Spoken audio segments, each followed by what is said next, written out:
Olá pessoal, tudo bom? Começando aqui com o CMCast. Ricardo, como é que você tá? Tudo bem? Tudo em paz. Vou trazer aqui um tema que eu acho que ele é factual, mas ele é atual, né? Mas ele é perene, principalmente no nosso estado que a gente vive, né?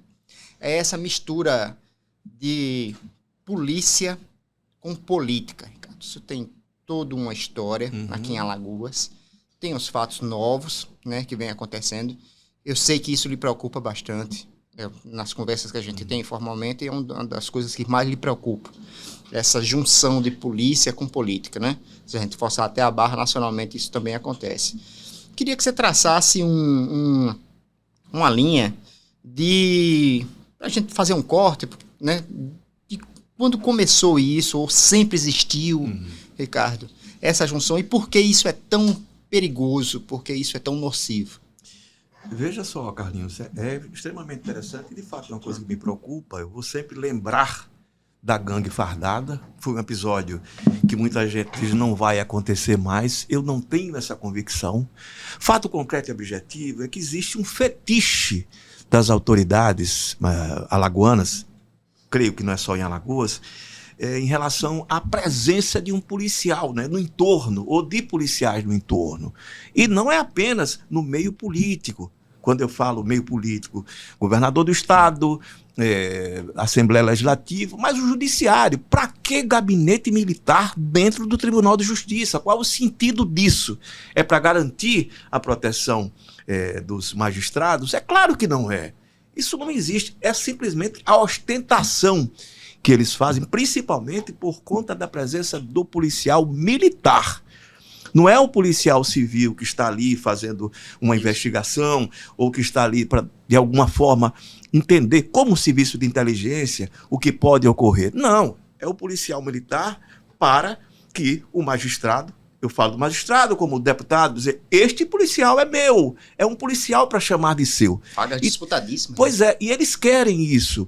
E, obviamente, por que o militar? Eu acho que tem uma particularidade aí que é extremamente interessante. O militar, ele elege, porque aprende a fazê-lo, a lealdade, a disciplina e a obediência como seus principais valores.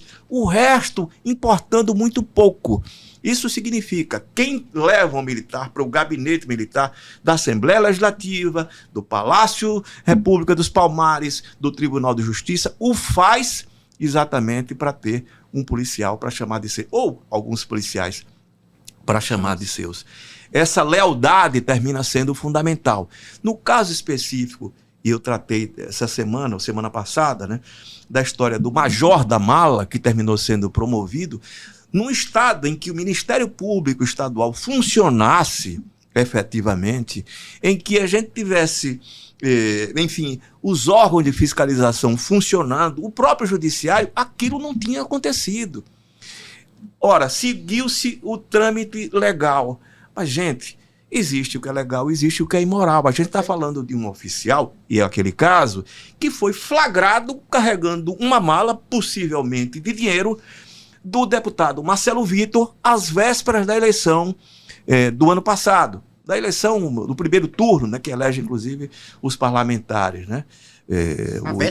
Na véspera. Então aquilo é uma coisa tão absurda e aconteceu. E o que aconteceu na sequência foi a promoção dele por merecimento. E ocorreu porque o comandante da Polícia Militar foi designado para o cargo pelo deputado Marcelo Vitor. Ele era o chefe do gabinete do deputado Marcelo Vitor. Eu não estou dizendo que eles vão cometer outros crimes que vão formar uma nova gangue fardada, não é isso, mas é muito grave, porque a gente não sabe exatamente o limite que estabelece um militar como esse, que vai para o cargo ali no gabinete militar, após conhecer todas as benesses do poder. Um militar que vai para um gabinete da Assembleia ou do Tribunal de Justiça, ele tem uma vida material, inclusive, ou, enfim, distribuição de cargos para a família, que os outros que estão lá no batente, que correm riscos efetivos, né, na sua atividade profissional, não tem. O policial, cuja atividade fim é defender a sociedade, passa a ter como atividade fim defender ou atacar. se for o caso, né? No caso específico do Major da Mala, vou lembrar, ele puxou uma arma para um policial federal que o perseguia. Eu falo esse caso especificamente, mas poderia, por exemplo, remeter para o Palácio do Planalto, o Coronel Cid, Tenente Coronel Cid, que praticou, é o que está sendo colocado na imprensa de forma geral, porque a Polícia Federal apurou, e é uma apuração quando a Polícia Federal quer, e eles sempre são muito empenhados, eles conseguem desarticular organizações criminosas.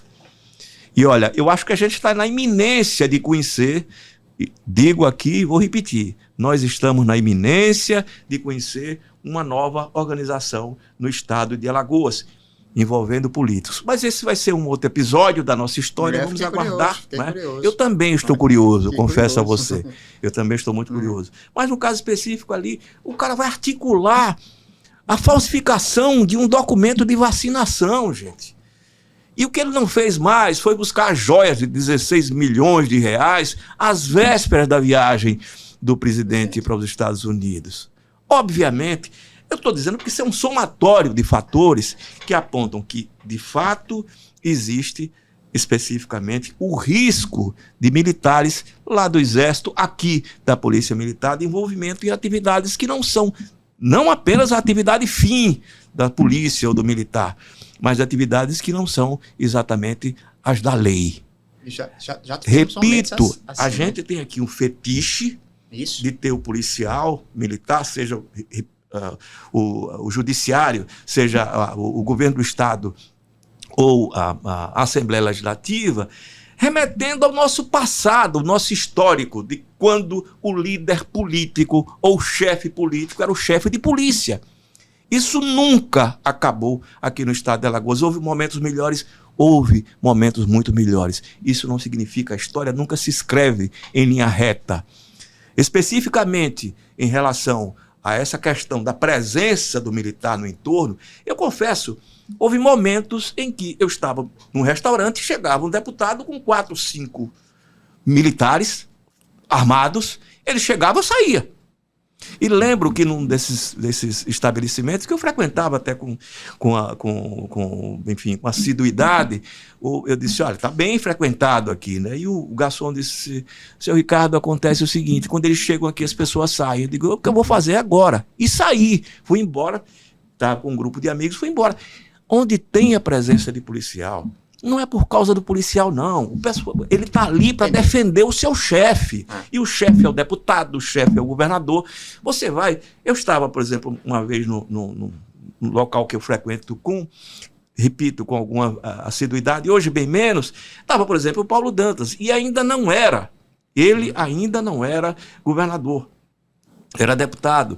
E aí eu estava na mesa e quando eu vejo um monte de policial descaracterizado, alguns eu identifiquei porque sabia quem eram, ali no entorno.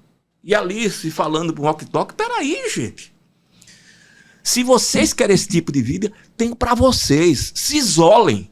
Não envolvam a sociedade em atividades que são arriscadas. Essa história da violência praticada entre os políticos, e eles têm os seus motivos, né, para terem medo, acredito que sim. Quem sabe o que fez, né? Deve esperar que alguém faça com eles também, ou tente fazer o que eles fizeram. Acontece, aí você vai colocar as pessoas em risco. Gente, uma bala perdida acha alguém. E nem sempre acha, entre aspas, aquela pessoa que a bala procura. E quantos inocentes já morreram dessa maneira? Eu continuo achando. Polícia, quando precisa de ter polícia. Político que viva a sua vida. Se construiu alguma coisa ruim, se colecionou inimigos pelo mal que fez, que assuma as próprias responsabilidades. E vamos acabar com esse fetiche. Para que ter oficial ou para que ter militar perto deles, no entorno, protegendo? Protegendo por quê? O policial tem que proteger a sociedade. Eles são parte da sociedade e devem ter o mesmo direito que toda a sociedade tem. Eu não tenho um policial para chamar de meu, nem quero. Você não tem. Por que eles têm de ter? Apesar de você já ter sido ameaçado. Várias e várias vezes. Me foi oferecido, não vou dizer em que episódio, o BOPE para me acompanhar. Eu digo, não quero. Eu não quero. Eu não tenho, não considero que tenho inimigos pessoais. Se alguém me elege como inimigo pelo trabalho que eu faço, lamento. Eu sou um alvo fácil, diz um colega meu, promotor, que é uma figura de quem eu gosto muito, que eu sou um sujeito morredorzinho, porque eu frequento os mesmos lugares, mesmos supermercados, faço isso. No dia que a vida se acabar, acaba para todo mundo, né? Acaba para ter a única convicção que eu tenho.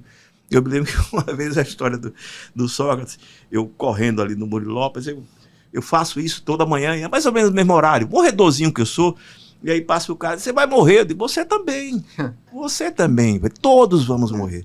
Não é por nada não, gente, não é coragem, não. Só que tem coisas contra as quais a gente não pode lutar. Uma delas é efetivamente a morte. Eu não vivo procurando a morte. Faço o meu trabalho, não atinjo a honra de ninguém. Agora, o meu trabalho de fiscalização, seja na política também, eu vou continuar fazendo. Eu não falo da família de ninguém.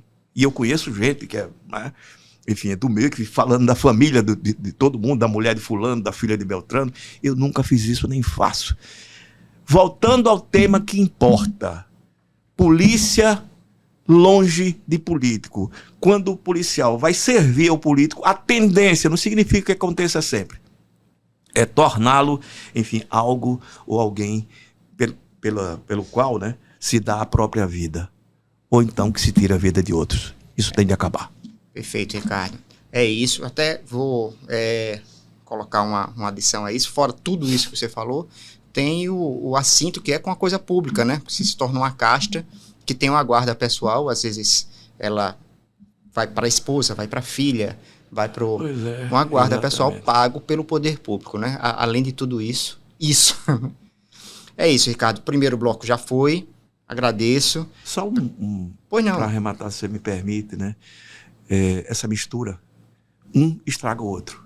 Isso. E eu não conheço a história de um policial que tivesse estragado um político. E às vezes é uma migração, né? O policial vira um político. Né? Tá tão na moda, né? Tão em volta. Pois é. Obrigado. Até a próxima, Ricardo. Até a próxima.